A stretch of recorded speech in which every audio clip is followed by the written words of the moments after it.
참 좋은 날입니다. 우리 옆에 분에게 인사하실까요? 주의 사랑으로 사랑합니다.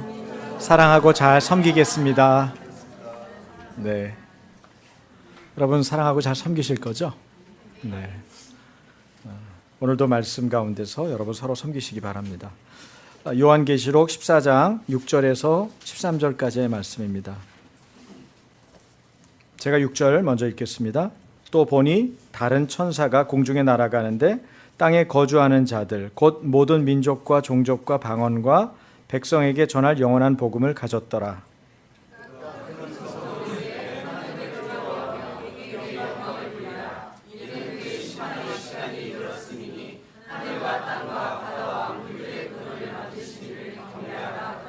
또 다른 천사 곧 둘째가 그 뒤를 따라 말하되 무너졌도다 무너졌도다 큰 성 바벨론이여 모든 나라에게 그의 음행으로 말미암아 진노의 포도주를 먹이던 자로다 하더라.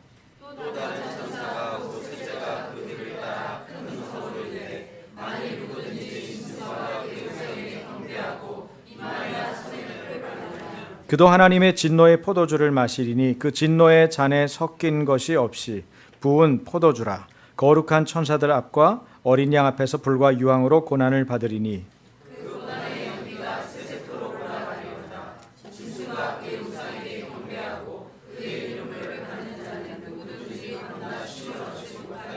성도들의 인내가 여기 있나니 그들은 하나님의 계명과 예수에 대한 믿음을 지키는 자니라. 또 내가 들으니 하늘에서 음성이 나서 이르되 기록하라. 지금 이후로 주 안에서 죽는 자들은 복이 있도다 하시매 성경이 이르시되 그러하다. 그들이 수고를 그치고 쉬리니 이는 그들의 행한 일이 따름이라 하시더라. 아멘. 내용을 자세하게 다루자면은 굉장히 깊은 내용이 많고 또 시간도 많이 걸릴 것입니다. 한 가지씩 여러분들과 다루기 바랍니다. 여러분 1999년에 개봉한 영화 일본 영화인데요. 혹시 보신 분들 계실 겁니다. 철도원이라고요. 저도 지금까지도 눈에 선한 그런 인상적인 영화였습니다. 하얀 눈으로 뒤덮인 시골 마을 종착역 호로마이, 평생 호로마이 역을 지켜온 철도원 오토라고 하는 역장입니다. 눈이 내리면 눈송이가 쏟아지는 먼 하늘을 하염없이 바라보는 그 모습, 지난날 자신이 잃어버린 소중한 사람들을 기억하고 그 흔적을 찾아서 이 영화가 시작되죠. 17년 전에 겨울 어느 날 철도 위에서 오토가 열차를 점검하고 있을 때 우윳빛 고운 얼굴의 아내가 그에게 달려왔습니다. 아기를 가졌다는 거죠. 그리고 기쁨을 어쩔 줄 몰라서 천진난만한 아내를 이 오토가 안아줍니다. 포근하게 행복하게 안아주었습니다. 그토록 오랜 기다림 끝에 태어난 딸에게 오토와 그의 아내 시즈의 부부는 눈의 아이라는 뜻의 유키코라는 이름을 지어줍니다. 하지만 행복은 잠시고요. 유키코가 태어난 지 한 2해가 됐을까요? 그러던 어느 날 갑작스럽게 열병을 얻고 병원에 갔던 아내는 눈처럼 차갑게 식어버린 딸의 시신을 안고 돌아옵니다. 딸의 죽음을 지켜보지 못한 채 어김없이 역을 지키고 있던 오토 역장은 가슴에 깊은 상처를 안죠. 그리고 또다시 딸을 잃은 아내 시즈에마저 깊은 병을 얻어서 큰 병원에 입원하는 날도 오토 역장은 역에 남아 자신을 기다리는 아내를 홀로 보내고 맙니다. 자신의 공적 책무로 인해서 사적인 영역에 중대한 일을 어찌할 수 없다면 여러분과 저는 어떻게 해야 할까요? 참 어려운 일입니다. 자신이 맡고 있는 일이 또 생명과 관계가 있는 일을 맡고 있는 그런 공적 책무를 가진 직업이나 일을 맡고 있는 사람이라면 어떤 개인적으로 중대한 사적인 일이 생겼을 때 과연 어떻게 해야 될까? 물론 그런 것을 가지고 영화화한 그런 영화들이 여러 개가 있죠. 그러나 우리 현실에서 그것을 우리가 실제로 부딪히고 고민한다면 이것은 쉬운 일이 아니죠. 그런데 세상에는 오늘도 자신의 개인적인 일을 뒤로 미룬 채 공적인 책무나 하나님의 부르심에 대해서 어렵지만 잘 감당하고 있는 이들이 생각보다 많이 있습니다. 자신의 사명을 끝까지 지키느라고 어떤 대가도 그냥 톡톡히 치르면서 말이죠. 반면에 자신의 이익과 욕심을 채우기 위해서 상대를 제멋대로 이용하는 사람들은 온 천지에 가득해 보입니다. 여러분, 요한계시록 14장은 이 두 부류의 사람들이 다 등장하는 그런 책입니다. 이 14장의 내용에 그런 내용들이 나오죠. 사도 요한은 어린 양과 구원받은 사람들이 주님의 임재가 있는 그곳, 주님의 이름이 있는 그곳 시온산에서 환희의 송가를 부르며 승리를 자축하는 모습을 눈으로 봤습니다.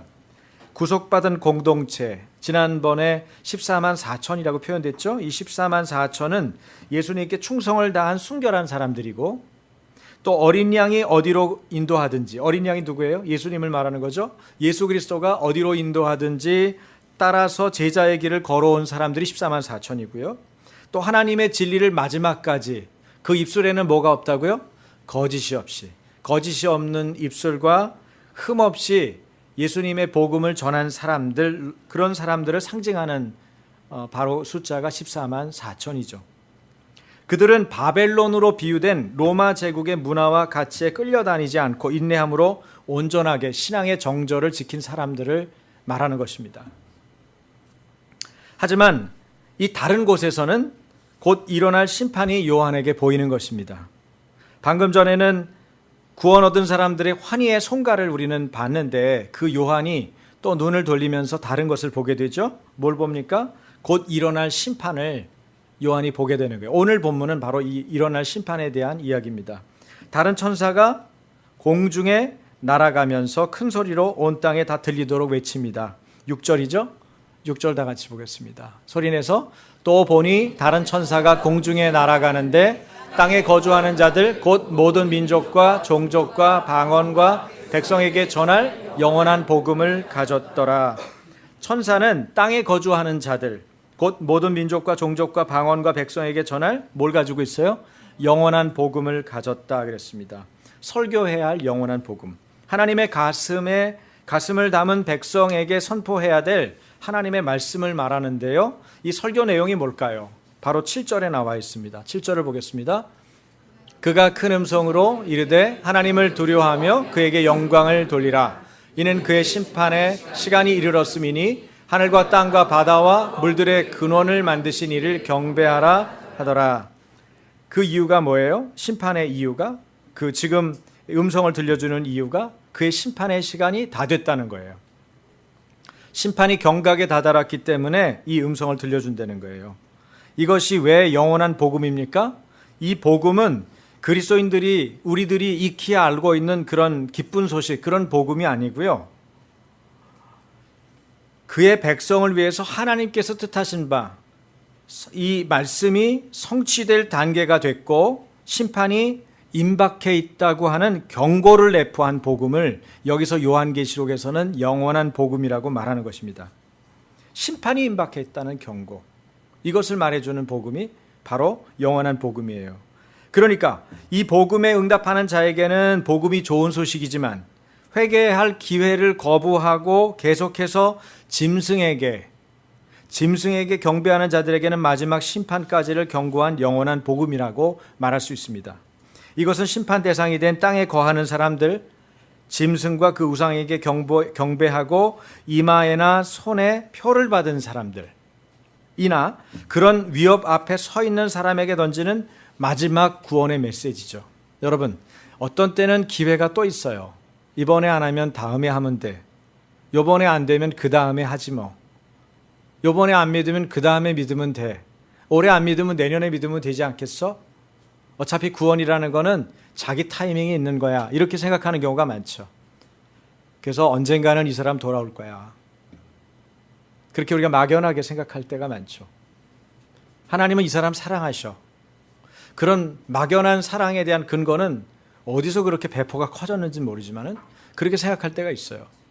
그런데 심판에 대해서, 죄에 대한 심판에 대해서 어떤 때는 그 심판한 이후에도 하나님께서 안아주실 시간이 있고 용서할 시간이 있고 회개할 기회가 있는데, 어떤 심판은 그렇지 않다는 것도 기억하셔야 돼요. 요한계시록은 회개할 기회를 주는 심판과 회개할 기회가 없는 심판에 대해서 말하고 있거든요. 지금 재앙의 종류가 세 가지죠. 뭐가 있나요? 인재앙이 있고 나팔재앙이 있고 대접재앙이 있어요. 그 내용은 뭐 여러분이 지금 아실 필요가 없고, 그러나 인재앙과 나팔재앙이 7번씩 기회가 있는데, 그때는 심판하면은 회개할 기회가 있어요. 그런데 맨 마지막에 일어나는 대접재앙이 있거든요. 대접재앙이 시작되면서 역시 7번의 기회가 있어요. 7번의 재앙이 일어나는데, 기회가 있다는 게 7번의 재앙에 대한 순서들 7개가 나오는데, 그런데 대접재앙은요, 회개할 기회가 없어요. 회개할 기회가 없어요. 이게 두려운 것입니다. 어떤 게 회개할 기회가 없는 거냐? 이것이 두려운 거예요. 심판이 임박해 있다는 경고를 내포한 복음, 바로 이것이 영원한 복음이에요. 마지막 심판까지를 경고한 복음, 이것이 영원한 복음이에요. 그렇기 때문에 마지막 구원, 마지막 경고, 기회가 마지막인 그런 경고가 우리에게 도달한 거예요. 그런 강요 앞에서 짐승을 섬기도록 강요합니다. 짐승은 뭐라고 그랬죠? 로마 제국을 말해요. 오늘날로 말하면 세상의 권세와 권력을 말한다고 볼 수 있어요. 여러분들의 믿음 생활을 휘어잡고 흔들어 놓을 만한 어떤 여러분의 철저한 우상 숭배를 강요하는 그 무엇일 수 있어요. 우리 아이들하고도 오늘 부자와 나사로 이야기를 했는데, 위에서 부자와 나사로 얘기하면서 여러분 부자가 되고 싶어요? 거지가 되고 싶어요? 그랬더니 애들이 뭐라고 그랬겠어요? 부자야, 다 그랬어요. 근데 스토리가 뭐예요?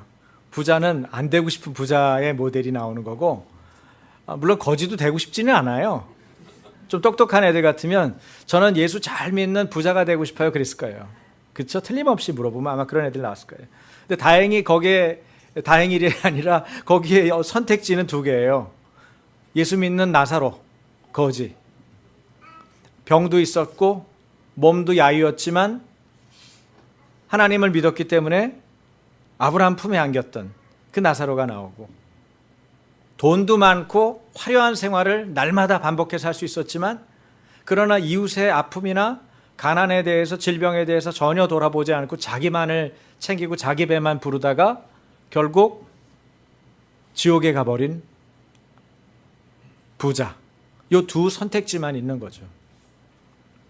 여러분 같으면 어느 쪽을 선택하겠어요?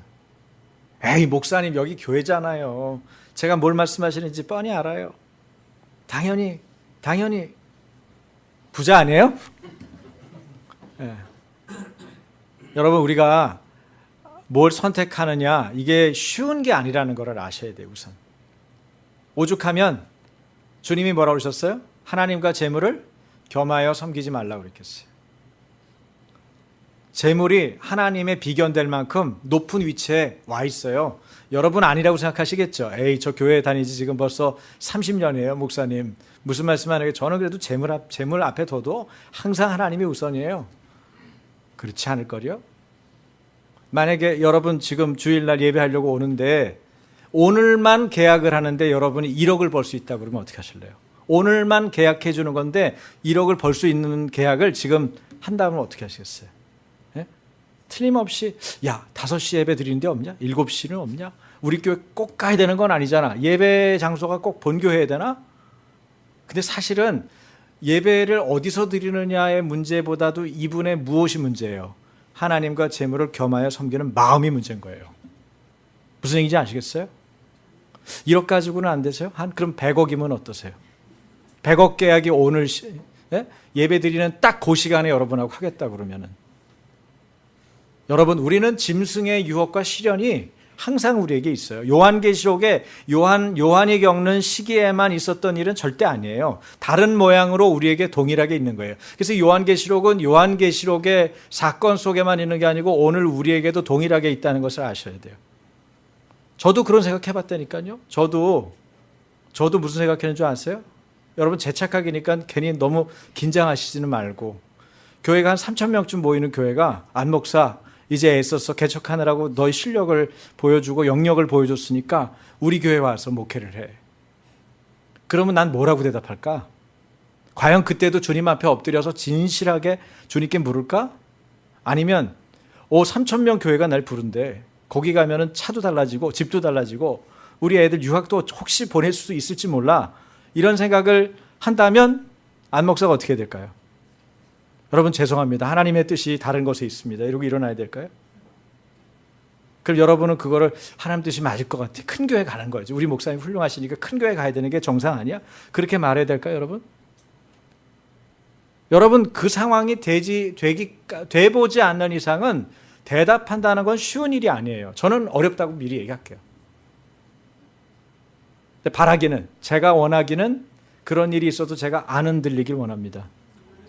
그건 여러분에게도 동일하게 얘기하는 거예요.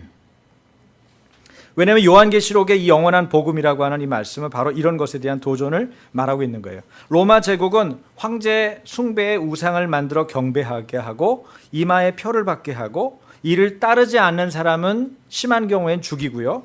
또 매매를 못해요. 상거래를 못하게 하는 그런 시기예요. 그래서 교회가 말살 위기에 놓였던 그런 상황들이었습니다. 짐승은 승리하고 교회는 영원히 무너지고 말 것 같은 극한 상황. 아주 절망적이죠. 희망이 안 보여요. 이런 상황에서 가장 중요한 것이 여러분 무엇일까요? 신앙생활에서 중요한 게 이런 상황에서 어떻게 하는 것일까요?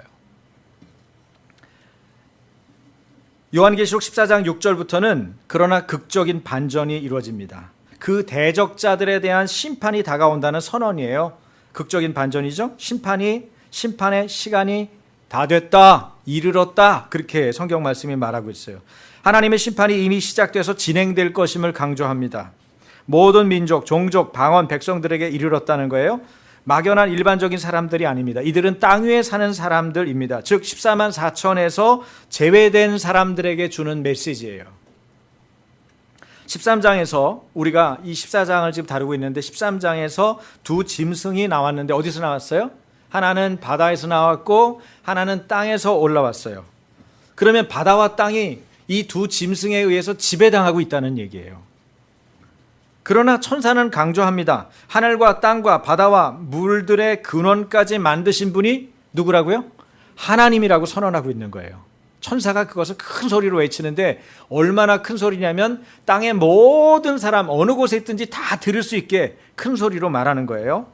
그리고 사탄은 하늘에서 쫓겨나고 그의 영역마저 잃어버립니다. 그게 12장의 얘기죠.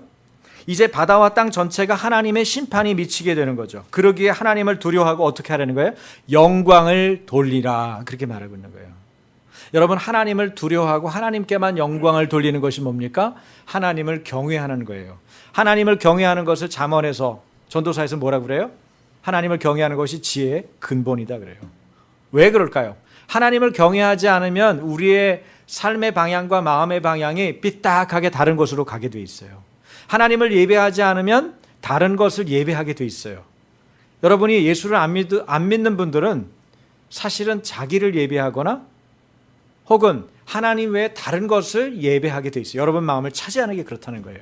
아까 말한 것처럼 만몬신, 돈을 섬길 수도 있고요. 어떤 사람은 음란한 것, 음행을 섬길 수도 있고요. 어떤 사람은 명예, 권력에 대해서 신처럼 여겨서 그것을 섬길 수도 있고요. 또 이방신을 섬길 수도 있고요. 미신을 믿을 수도 있고 여러분의 마음을 휘어잡는 또 다른 것이 여러분을 차지할 수 있다는 거예요. 그래서 두려워하라, 이렇게 말하는 것입니다. 이 말은 심판을 기다리는 것 외에는 아무 희망과 가능성이 없다는 것을 상기시켜주는 말이에요. 둘째 천사가 뒤를 따라 외치죠. 8절에 나옵니다. 뭐라고 외치죠? 같이, 또 다른 천사 곧 둘째가 그 뒤를 따라 말하되 무너졌도다 무너졌도다 큰 성 바벨론이여 모든 나라에서 그의 음행으로 말미암아 진노의 포도주를 먹이던 자로다 하더라. 무너졌도다 무너졌도다 큰 성 바벨론이여, 이렇게 외치는 거예요. 큰 성 바벨론 뭐예요? 로마 제국을 말합니다. 이미 바벨론은 진작에 망했죠. 그런데 여기서 왜 바벨론을 꺼내는 거예요? 바벨론의 그 당시의 권력, 그 당시의 영향력, 이것이 무엇과 같아요? 자기들이 그 당시에 살고 있던 로마 제국과 같은 거예요. 그렇게 비유해서 말하는 거죠. 이 바벨론이 무너지는 죄목을 밝히죠. 바벨론이 망하는 이유, 그것은 모든 나라에게 뭘 했대요? 그의 음행으로 말미암아 진노의 포도주를 먹이던 자였기 때문에 망한다는 거예요. 저는 대한민국에서 한류 열풍 때문에 많은 선교사님들이 큰 도움을 받은 것을 압니다. 지금도 선교지가 굉장히 어려운 데서 선교사님들이 선교를 하는데 그 지역에 있는 사람들이 한국어 배우겠다고 와요. 이유는 뭐예요? 한류의 열풍 때문에 들었던 그 아이돌의 노래를 자기가 알아먹고 싶은데 한국어를 배울 자리가 없는데 선교사가 와 있잖아요. 거기서 문화사역을 하든 뭘 하든 이게 겉으로 포장은 다른 걸 하고 있지만 복음을 전하기 위해서 그 자리에 있는데 한국 사람이거든요. 그러니까 나이도 차이가 나고 뭐 처음 보는 사람이니까 어색할 수도 있는데 용기를 내가지고 혹시 코리안이냐 물어보고 그리고 찾아와가지고 자기 한국어 배우고 싶다.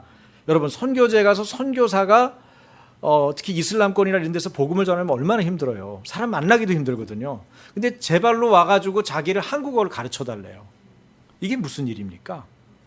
굉장히 선교가 쉬워졌단 말이에요. 그런 면에서 사람을 만나고 접촉하고 사랑과 그 마음을 나누기가 좋으니까 결국은 그런 마음을 나누다가 조심스럽게 복음을 전하고 예수님을 전하고 현지인들이 그 자리에서 복음을 받아들이기도 해요. 그런 일들을 선교사님들이 계속 보고를 해오죠. 요새는 이제 카톡으로도 많이 합니다. 그래서 수시로 얘기를 듣거든요. 그러니까 아주 현장성이 있어서 참 좋아요. 그런데 그 한류가 그런 것만 있는 게 아니고 뭐예요? 가서 나쁜 영향력도 미쳤거든요. 네? 야하고 음란하고 패역한 모습들을 아주 여러 가지 방법으로 전해가지고 한국 사람들은 다 이상한 짓 하는 사람들 걸로 막 그렇게 생각하게 만드는 그런 분위기로 간 것도 없지 않아 많이 있죠. 영화 선정적이죠. 동성애 강조하죠. 네? 우리 한국 영화들이 여러분 얼마나 선정적이고 얼마나 동성애를 많이 강조합니까? 네? 또 그거를 노골적이고 의도적으로 하는 감독도 있죠. 누구라고 이름도 얘기할 수 있어요. 제가 여기 공적인 자리니까 제가 밝히지는 못해요. 또 법적인 싸움을 할까 봐. 네? 지금 심각합니다. 굉장히 심각해요. 근데 그런 사람들이 또 박수를 많이 받죠. 유명한 감독이래요. 무슨 저기 영화제에 나가서 뭘 상을 받았대요. 그러면 우리는 상 받았다면 깜빡 죽어요. 저 사람이 가장 탁월한 사람이냐. 여러분 그렇지 않아요. 거기에 들어있는 정치적이고 경제적인 어떤 것들이 얼마나 많은지 아시죠? 여기 좀 우리 그런 쪽에 일하시는 분들 몇 분 있기 때문에 물어보면 금방 알죠. 마치 로마 제국처럼, 마치 바벨론처럼 뭘 하고 있어요? 자기 음행으로 빚은 진노의 포도주를 모든 민족에게 퍼마시게 하는 거예요. 더러움을 끼치고 음란함을 끼치고 선정적인 거, 폭력적인 거를 끼치는 거예요. 여러분 많은 범죄인들이 뭐라고 얘기하는 줄 아세요? 참 이게 답답한 일이에요. 영화 보고 따라했대요. 그런데 그 누구도 영화나 어떤 그런 부분이 영향이 얼마나 큰지를 알고 그 부분을 조정하려 들 수 없어요. 이제는 다 못 건드려요. 대통령도 못 건드릴 거려. 이제 쉽지 않을 거려. 건드리더라도 안 건드린 것처럼 하고 건드려야 돼요. 아주 영향력이 클수록 좋은 줄 알지만 나쁜 영향력은 클수록 그 문제가 심각합니다. 그 죄질이 더 나쁘고 죄의 영향력이 더 크기 때문에 문제가 되는 거죠. 두아디라 교회를 어지럽혔던 이세벨처럼 자기도 음란하게 행동했을 뿐 아니라 다른 교인들까지 간음하게 했다는 거죠. 이렇게 보면 이세벨은 짐승의 화신이 틀림없죠. 특별히 음행 때문에 그렇습니다. 이것은 짐승인 로마 제국의 황제를 신처럼 경배하게 했던 영적 음행을 말합니다마는 그거 말고도 우상 숭배, 이 황제 숭배에 뒤따라오는 실제적인 음란한 생활까지를 내포하는 거예요. 여러분 영적으로 음행하는 사람이 실제적인 생활에서도 음란한 생활을 반복할 수밖에 없어요. 영적으로 건강하지 않은 분은 자기의 영적 생활이 피폐해 있고 공허하기 때문에 실제적인 생활에서도 음란을 추구하게 돼 있어요. 왜 남자들이 자꾸 동영상, 음란한 동영상을 왜 자꾸 보게 되겠어요? 자기 속이 허하기 때문에 그래요. 공허하기 때문에. 그게 채워져 있고 충만하면은 그런 것들에 대해서 관심 자체가 안 가요. 왜? 자기 영적 관심이 주님과 같은 것이기 때문에 그런 것들에 대한 관심으로 가는 거예요. 빨리 그런 것들이 오면 빨리빨리 돌릴 수가 있어요. 해치울 수 있어요. 제거할 수 있어요. 여러분을 믿지 마십시오. 여러분은 대단한 존재가 아니에요. 우리는 죄인의 본성을 가진 자들입니다. 자신이 컨트롤이 안 되면 아내한테 비밀번호 다 걸어달라고 그러세요. 차단장치 다 해달라고 그러세요. 여자분들은 덜하죠. 설마 여자분들 그렇게 그런 것들이 묶인 분은 없겠죠. 그러나 이런 것들 도와주셔야 돼요. 남편들 도와주셔야 돼요. 남편들이 도움을 청하고 여자분들이 내가 해줄게, 당신 이런 거 보면 안 되니까 내가 처리해줄게, 기분 나쁘니까 남자분들이 도움을 청해서 그런 것들 차단 장치를 설치를 하세요. 자기가 컨트롤이 잘 안 되면 그러란 말이에요. 도망 다니는 게 안 되면 그렇게 하세요. 우상 숭배에 뒤따라오는 실제적인 음란한 생활까지, 이 음행은요 교만의 열매입니다.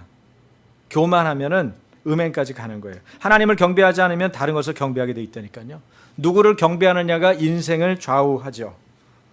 셋째 천사가 그 뒤를 따르면서 큰 음성으로 외칩니다. 여러분 9절에서 11절까지인데 이거는 제가 읽겠습니다. 또 다른 천사 곧 셋째가 그 뒤를 따라 큰 음성으로 이르되 만일 누구든지 짐승과 그의 우상에게 경배하고 이마에나 손에 표를 받으면 그도 하나님의 진노의 포도주를 마시리니 그 진노의 잔에 섞인 것이 없이 부은 포도주라. 거룩한 천사들 앞과 어린 양 앞에서 불과 유황으로 고난을 받으리니 그 고난의 연기가 세세토록 올라가리로다. 짐승과 그의 우상에게 경배하고 그의 이름표를 받는 자는 누구든지 밤낮 쉼을 얻지 못하리라 하더라. 짐승만 아니라 그의 우상이라고 얘기하고 있는 것을 주목하셔야 돼요. 자기 우상을 세워놓고 자기와 우상을 섬기려고 한 사람이 이 사람 누굴까요? 당시에 말이죠. 또 앞장서서 선동하고 강요한 사람은 누굴까요? 그의 강요와 위협에 눌려서 우상에게 경배하고 이마에나 손에 표를 받은 자들은 누굴까요? 우리는 이미 계시록 13장에서 그 짐승의 존재가 로마 황제라는 것을 알았습니다. 로마의 황제들은 자기들을 만유의 구주라고 스스로 칭했습니다. 어떤 사람은 황제 비석에 하나님의 아들이라고 또 자기가 쓰라고 그러고 죽었어요. 그래서 그 실제로 가면 비석을 보면 하나님의 아들이라고 되어 있어요. 예수님이 아니에요. 황제죠. 특히 도미티안 황제는 로마의 신들의 우상 가운데 자신의 우상을 만들어 놓고 자신과 자신의 우상을 숭배하도록 했습니다. 그러니 바벨론, 다시 말해서 로마 제국은 음행의 진노의 포도주를 온 세상에 마시게 한 바로 그 도시인 셈이죠. 그들은 그들만 행한 게 아니고 그들에게 속한 로마 제국의 모든 속국들 백성들에게 음행하게 했습니다. 그 음행의 포도주가 뭐로 바뀐대요? 진노의 포도주로 바뀐다는 거죠. 땅에 거한 사람들에게 포도주를 마시도록 한 도시에 이제는 하나님께서 진노의 포도주로 되갚아 주신다는 거예요.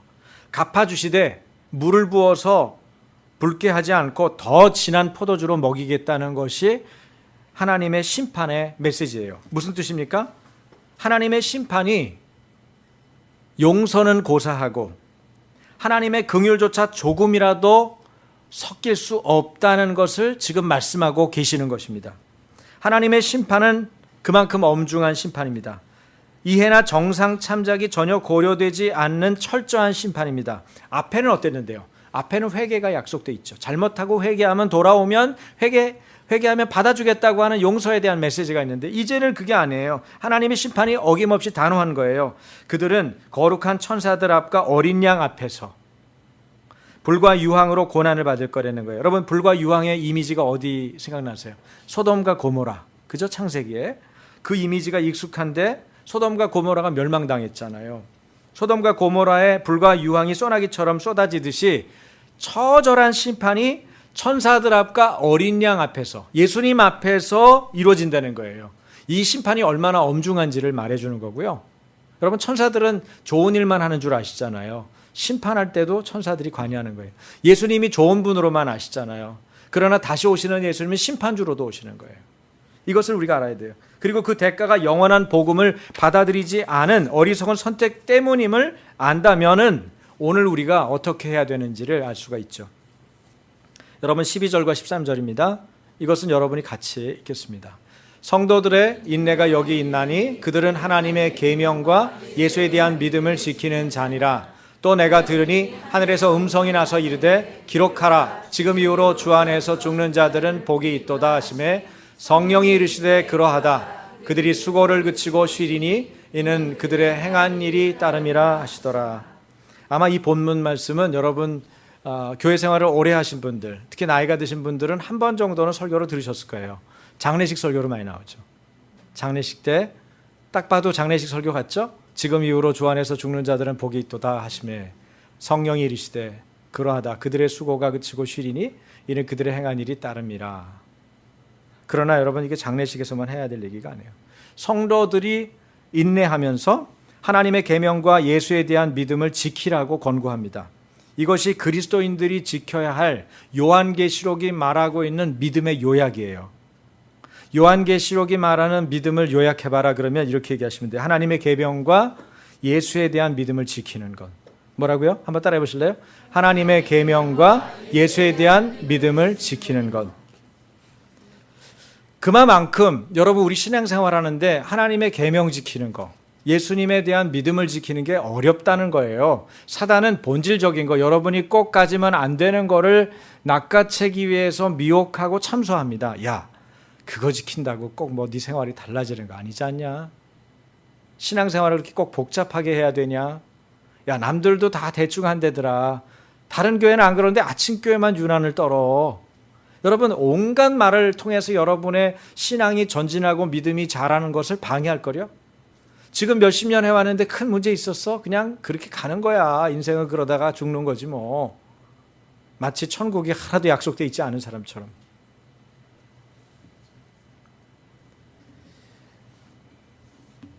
여러분, 요한계시록 13장 9절은 10절은 이렇게 말하고 있어요. 누구든지 귀가 있거든 들을지어다. 사로잡힐 자는 사로잡혀 갈 것이요 칼에 죽을 자는 마땅히 칼에 죽을 것이니 성도들의 인내와 믿음이 여기 있느니라. 여러분, 여러분이 그동안 들었던 복음적인 메시지하고 너무 많이 다르지 않아요? 예수 믿으면 복 받습니다. 예수 믿으면 모든 질병으로부터 자유케 됩니다. 예수 믿으면 여러분이 했던 생활과 다른 새로운 환상적인 세계가 열립니다. 그런데 오늘 요한계시록이 말하는 이 메시지는 뭡니까? 사로잡힐 자는 사로잡혀 갈 것이요 칼에 죽을 자는 마땅히 칼에 죽을 것이니. 이게 뭐죠 도대체? 왜 이렇게 엄청난 얘기를 여기다가 써놓은 거예요? 이게 성도의 믿음이라는 거예요. 요한계시록에. 여러분, 요한계시록에 있는 요한이 살았던 당시의 세계가 얼마나 심각한 황제 숭배의 요구와 또 그것을 안 지키는 사람들, 우상을 섬기지 않는 사람들이 그 삶을 지탱할 수 없었는지를 보여주는 아주 분명한 구절이에요. 사로잡힐 자는 사로잡혀 갈 것이요 칼에 죽을 자는 마땅히 칼에 죽을 것이니. 북한에서 예수 믿는 사람들 이렇게 믿고 있는 거예요. 중동에서 예수님 믿고 있는 사람이 이렇게 믿고 있는 거예요. 가족들은 다 다른 종교인데 혼자 예수 믿고 있는 분 중에 이런 마음을 갖고 있는 분들이 있는 거예요. 흔들리지 말라는 거죠. 계시록에서 말하는 인내와 믿음은 첫 번째, 영적인 귀를 가지고 듣는 것부터 출발합니다. 누구든지 귀가 있거든 들을지어다. 여러분, 귀가 있는데 귀가 없는 것처럼 사는, 그래서 귀엽다가 아니고 영적인 귀가 없다고요. 영적인 귀가 없어요. 그래가지고 하나님의 음성도 안 들리고 하나님이 뭘 원하시는지도 깨달을 수 없고. 여러분, 신앙생활 굉장히 재미없게 지루하게 하시는 방법이에요. 하나님이 여러분에게 무엇을 요구하시는지 하나도 안 들려요. 하나님이 어떤 위로를 주시는지 하나도 안 들려요. 하나님이 어떤 평안 가운데 여러분을 보듬고 계시는지 하나도 느낄 수가 없어요. 여러분, 이것이 얼마나 불행한 신앙생활입니까? 수많은 사람들이 교회는 드나들고 말씀은 들고 다니지만 이것을 모르고 지내기 때문에 힘든 것입니다. 그런데 오늘 뭐라 그래요? 누구든지 귀가 있거든 들을지어다. 영적인 귀를 가지고 듣는 것부터 신앙생활이 출발하려는 거예요. 우리의 믿음은 영적인 귀가 열리는 것부터입니다. 예수 이름으로 축복합니다. 여러분의 영적인 귀가 열릴 것입니다. 다음은 짐승으로 비유되는 세상의 권세와 영향력에 대해서 타협하지 않아서, 여러분이 복음 때문에 타협하지 않고 예수 때문에 타협하지 않고 성경적인 가치관 때문에 타협하지 않아서 찾아오는 고난에 대해서 기꺼이 받아들이라는 거예요. 이것이 요한계시록이 요구하는 믿음이에요. 여러분, 예수를 믿으면요 다 행복할 것 같죠? 예수를 믿으면 사실은 세상적인 가치와 예수를 믿게 돼서 알게 된 예수의 가치가 충돌하는 거예요. 계속 충돌합니다. 계속 충돌해요. 그래서 예수님 제대로 알고 믿고 나면은 여러분 안에 뭐가 생겨요? 마음에 어려움이 생겨요. 시댁에서 갈등이 생겨요. 남편하고 문제가 생겨요. 네?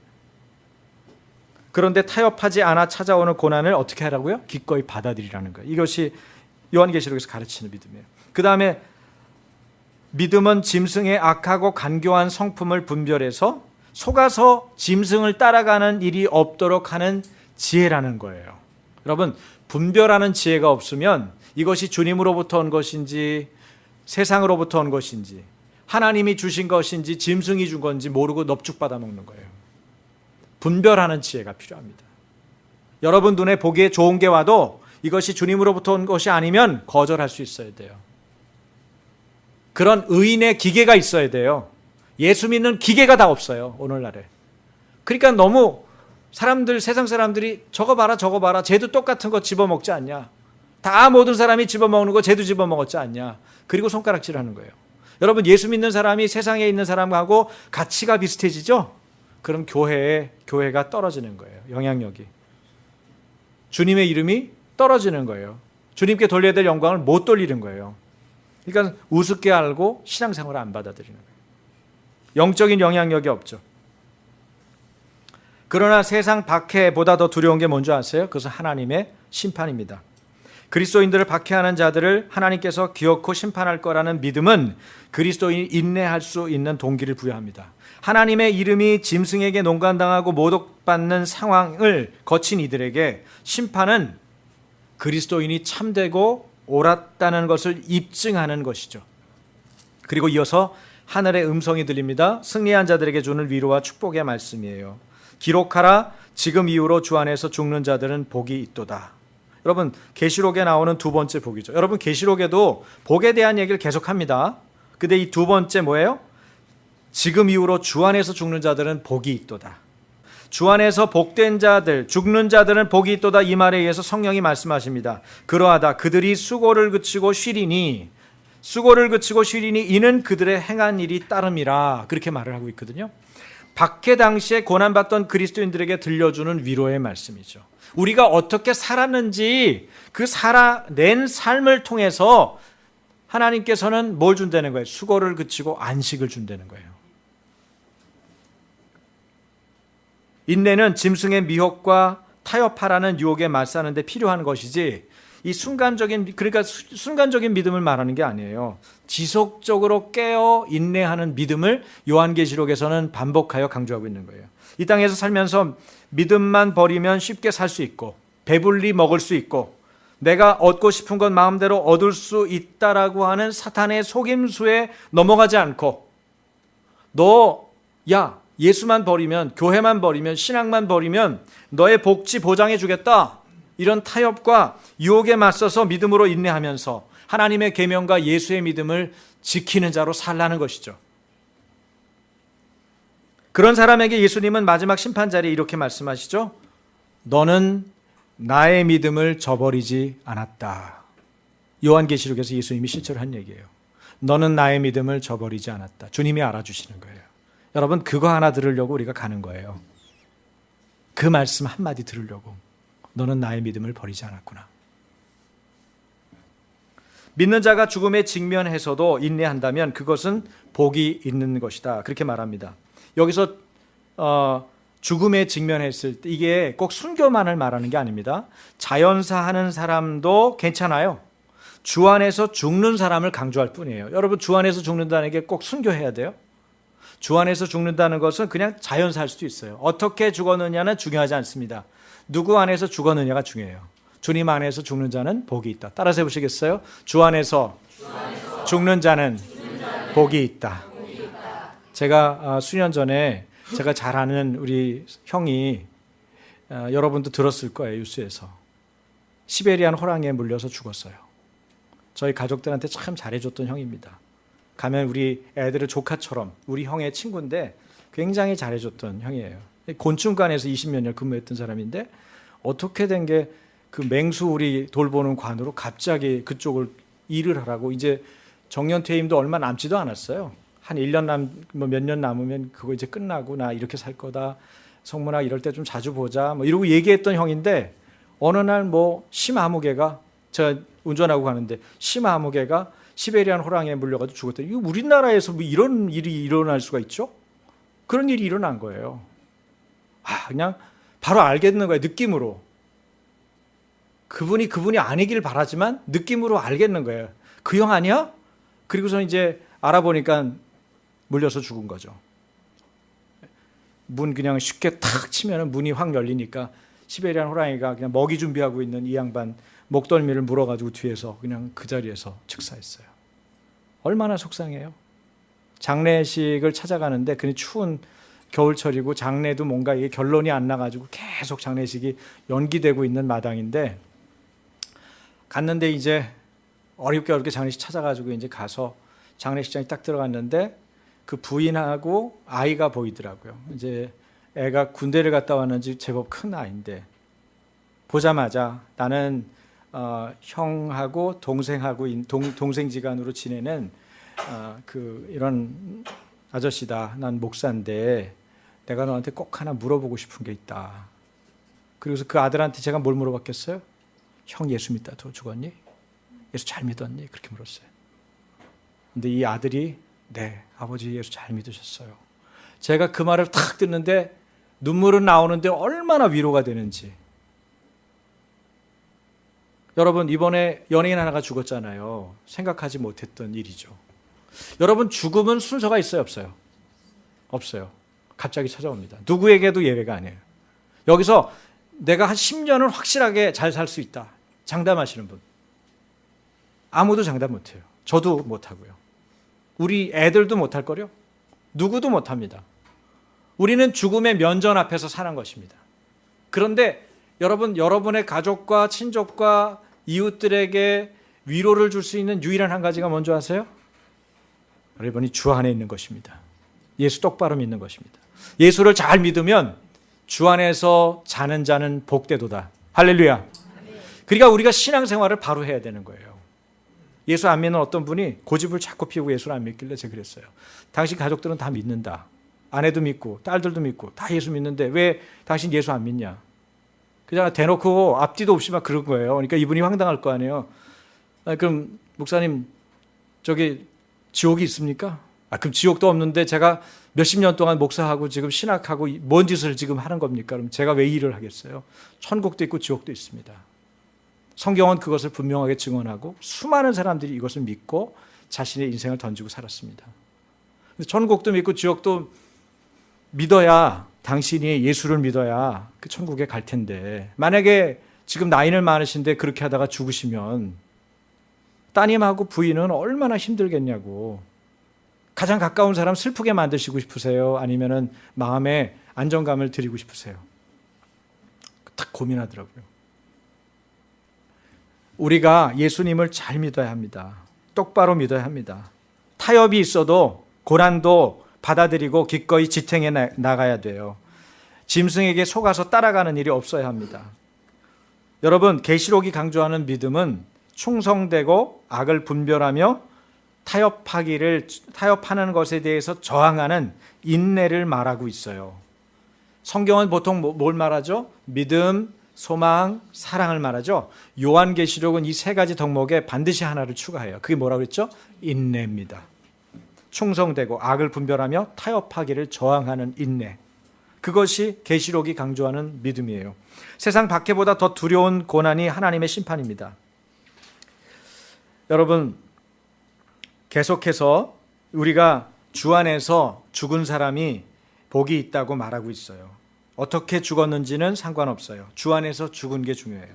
그들 모두가 우상 숭배에 동참하도록 압박과 회유를 당했음에도 끝까지 저항했기 때문에 그렇습니다. 이러한 성도들이 복이 있는 이유는 뭡니까? 성도된 그들이 믿음으로 주님과 동일시되었기 때문에 그래요.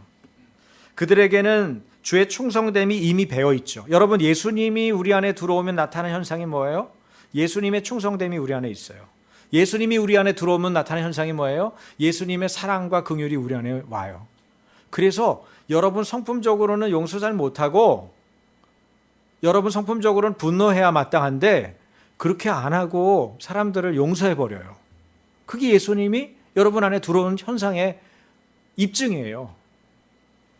그리고 참아요. 참지 못할 일에 대해서. 그리스도는 그의 인내로 인해서 죽음 이후에 상을 받으셨죠. 어떻게 상을 받았어요? 우선 하나님 우편에 그분이 보좌에 앉으실 수 있게 됐죠. 그렇게 하나님께서 예수님을 높여주시고 영광을 그에게 주셨어요. 그리스도인들도 부합한 상을 주실 것입니다. 그리스도는 그리스도인들의 공동체인 교회의 대표자이시기 때문에 그렇습니다. 이 복을 누가 선언하고 증언합니까? 이 증언하는 분, 선언하는 분도 중요해요. 보증이 되는 분. 그분이 성령님이에요. 오늘 말씀을 보니까 성령께서 그렇게 말을 하죠. 어디 있어요, 여러분? 14장 몇 절이에요? 네, 14절. 같이 13절이죠. 13절. 네, 14장 13절에 보니까 성령이 이르시되 그러하다. 그들이 수고를 그치고 쉬리니 이렇게 나오죠. 여러분, 성령이 보증한다는 거예요. 성령님은 어떤 분이에요? 하나님의 깊은 속을 통달한 분이에요. 그러니까 하나님 속을 다 알고 있는, 가장 잘 알고 있는 분이에요. 그런데 성령님께서 우리의 구원을 보증해주고 증언한다는 거예요. 얼마나 믿을만 합니까? 사람들은 이 생에서 쉴 만한 것, 쉴 수 있는 것을 쉴 수 있는 안전한 것을 찾지만 사실 여러분, 이 세상에 그럴 곳은 없어요. 제 개인적인 일상의 간증을 하나 할까요? 제가 여기 우방아파트, 증산동에 우방아파트 살았잖아요. 그런데 바로 위층에 대학생 하나가 살았어요. 왜 걔 대학생 혼자 사는지는 모르겠어요. 근데 이 녀석이 밤 11시만 되면 활동하기 시작해요. 그래가지고 헬스를 거기서 해요. 위에서 헬스 돌아가는, 러닝머신 돌아가는 소리가 들려요. 계속 들리는데 한 20분, 30분 계속 돌아가는 거죠. 그럼 저는 잘 수가 없어요. 저는 굉장히 제가 기계 소리에 민감해요. 차라리 음악 소리는 잘 자는데 기계 소리는 잘 못 들어요, 제가. 또 아내는 특이하게 또 기계 소리는 편하게 자고 음악 소리가 틀리거나 음이 틀리면 이 사람은 깨는 사람이에요. 그러니까 저는 음악적인 소질이 없기 때문에 기계 소리만 예민한 사람인데 기계 소리가 계속 나는 거죠. 어떻게 할까? 별 방법을 다 썼는데 안 되는 거예요. 소용이 없어요. 그래서 어느 날 제가 기도를 했어요. 하나님, 제가 이사를 가든지 저 사람이 이사를 가든지 주님, 양단 간의 결론을 내려주십시오. 너무 고통스럽습니다. 그러고 했더니 제가 이사 받잖아요.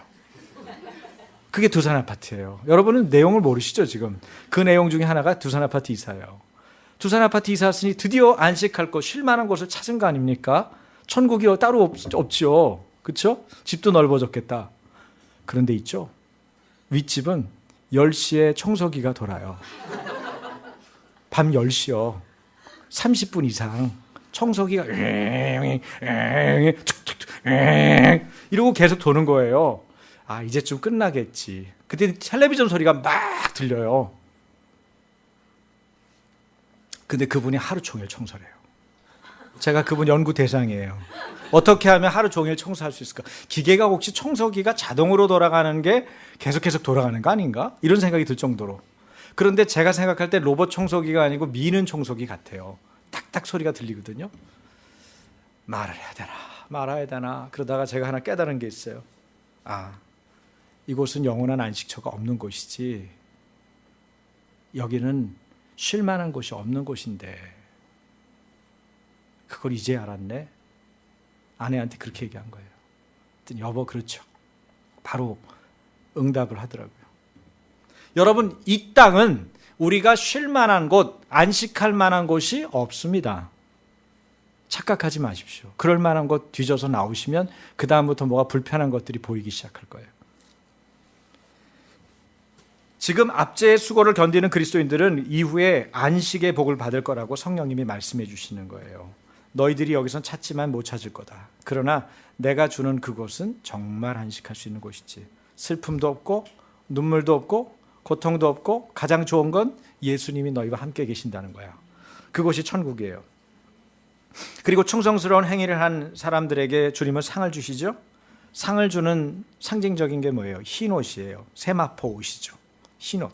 그 다음에 쉼을 주세요. 마지막으로 승리한 성도들에게 영원한 안식이 주어집니다. 삶의 어떤 폭풍도 어쩔 수 없는 안식이 우리에게 주어지는 것입니다. 박해에도 아랑곳하지 않고 하나님의 말씀과 예수의 믿음을 지킬 수 있는 인내를 주님께서 부어주시는 거예요. 할렐루야. 이러한 수고는 막연한 선행이 아닙니다. 역경과 어려움과 난제를 견디는 믿음이죠. 이들에게 주님이 상급을 주시는데 본문 13절을 보니까 그들이 행한 일이 그들을 따라다니기 때문이다, 이렇게 말씀하고 있어요. 영원한 안식은 믿음과 그 믿음으로 살아온 삶으로 얻는 것입니다. 그러니까 영원한 안식을 고대하면서 우리가 인내하게 되는 거죠. 믿음으로 살아내는 삶이 바로 인내입니다. 믿음으로 살아내는 매일매일의 일상의 삶이 바로 인내고 믿음이에요. 히브리서에는 복음을 받았다고 해도 믿음에 따르는 삶이 없는 사람은 구원에 미치지 못한다고 강조하고 있어요.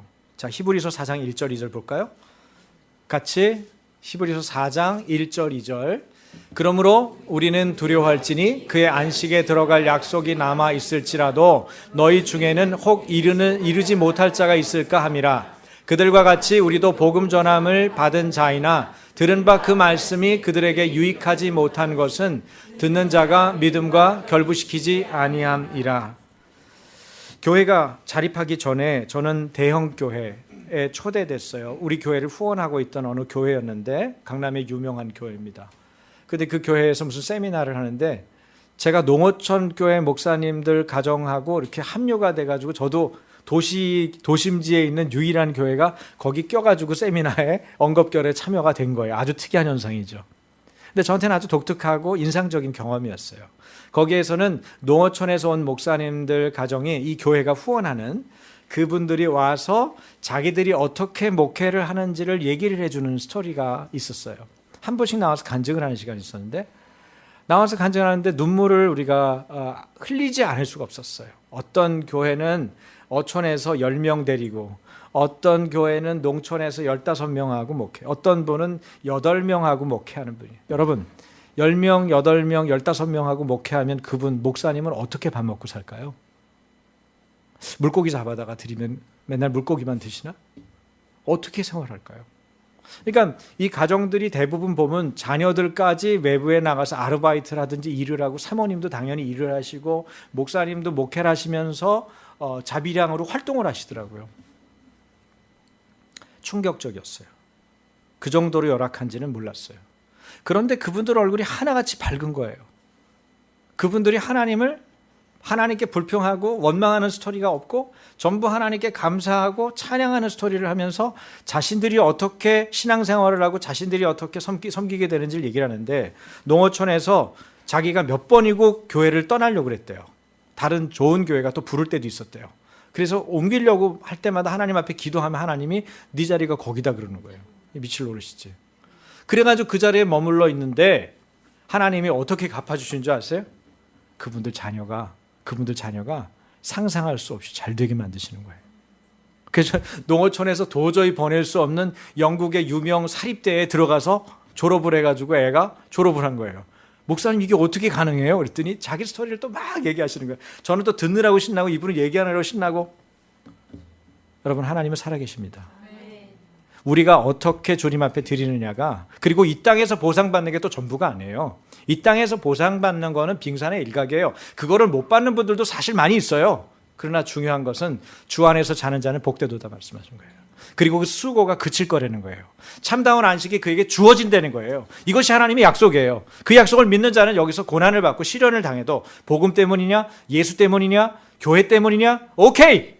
기꺼이 받아들이고 그것을 인내하는, 그 인내하는 믿음을 성경은 얘기하고 있다는 거예요. 세상에 존경할 만한 목회자, 교회, 신앙인들 많이 있습니다. 요한계시록에서는 믿음, 소망, 사랑에 더하여 인내를 강조합니다. 왜냐하면은 인내 없이는 하나님의 말씀과 예수께 받은 복음을, 예수의 복음을 끝까지 지탱할 수 없기 때문입니다. 여러분 기도하십시다. 주여 우리에게 인내의 믿음을 주십시오. 요한계시록의 성도들의 인내가 우리에게 부어지게 해 주십시오. 이 시간 같이 기도하면서 주님 앞에 나아가십시다. 하나님은 살아계시고 하나님은 우리를 사랑하십니다. 우리 함께 기도하기 원합니다. 소리내서 기도하겠습니다. 다 같이 주여 한번 외치고 소리내서 기도합니다. 주여! 아버지 하나님, 이 시간에 간절히 구하고 기도합니다. 이 땅에 소망을 두고 살아가고 땅의 짐승, 하나님 영적인 영향력을 미치는 악한 세력에 대해서 하나님 예수의 복음을 더럽히고 하나님 아버지 하나님의 계명을 손상시키려고 하는 악한 자들의 술수와 고소와 미혹에 대해서 하나님을 믿는 믿음의 사람들인 하나님의 성도들이 어떻게 믿음을 지탱하며 인내해야 되는지 알게 하심을 감사합니다. 주님 앞에 나아갑니다. 성령이 붙잡아 주시고 날마다 동행하여 주옵소서. 우리의 삶의 모든 자리 안에서 하나님의 성령께서 운행하시고 하나님께서 기름 부어주시고 우리가 주님을 의지함으로 날마다 승리하는 믿음의 사람들 되게 하여 주옵소서. 자기 자리를 지키는 하나님의 사람들, 영원한 복음을 가진 사람들, 끊임없이 주님의 순결함을 가지고 나아가는 자들, 하나님 심판이 임박해 있는 경고에 내포된 복음에 기회가 언제나 있는 것이 아님을 알고 그들에게 말씀을 전하고 하나님의 계명을 지키며 주님 예수의 복음을 지키는 자로서 끝까지 삶을 지탱하고자 하는 하나님의 자녀들, 하나님 이들을 축복합니다. 이들의 삶을 축복합니다.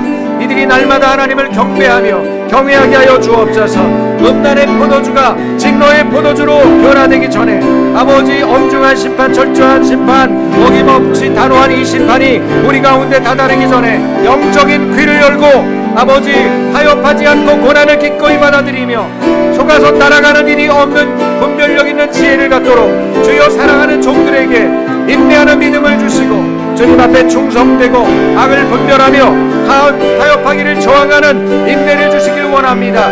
죽음의 직면에서도 주 안에서 자는 자가 되어서 날마다 어려운 상황마다 변함없이 주님을 부르며 하나님의 말씀과 예수의 복음, 예수의 믿음을 지키는 하나님의 자녀들이 다 되게 하여 주시옵소서. 예수의 믿음, 하나님의 말씀을 지탱하는 하나님의 종들이 다 되게 하여 주시옵소서. 주님, 우리가 날마다 주 앞에 있기 원합니다. 성령님, 우리가 수고를 그치고 하나님 우리의 행한 일의 결과로 하나님 말씀을 들을 때가 올 것입니다. 하나님의 계명과 예수에 대한 믿음을 지킴으로 성도들의 인내를 보일 수 있는 아침 교회가 되게 하시고 사랑하는 성도들 다 되게 하여 주시옵소서. 예수님의 이름으로 기도합니다. 아멘.